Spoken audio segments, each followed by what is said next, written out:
jalan aja deket-deket ya. Kalau umpama terjadi sesuatu kan yang deket itu yang kanan. Keretanya lepas rel dan balik.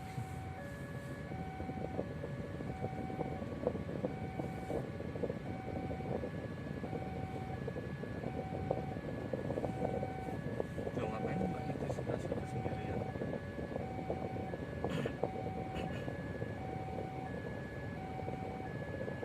Lampuran barang ada kereta barang.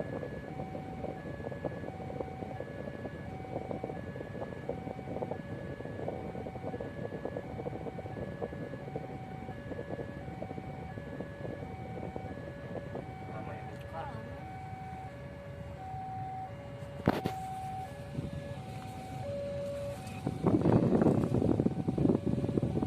Lampurannya betul.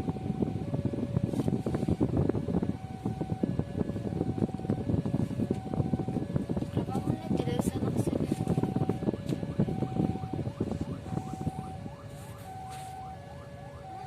Nggak bisa ambulan. Iya, tapi yang motor tuh harus ngalas, harus ambulan dulu.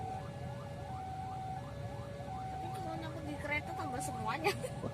Enggak, motornya tuh enggak boleh dusun-dusun itu enggak boleh.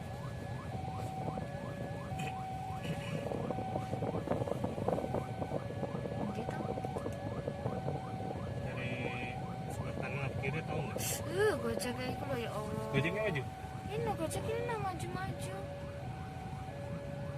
Oh dari situ, terus ke sini lah.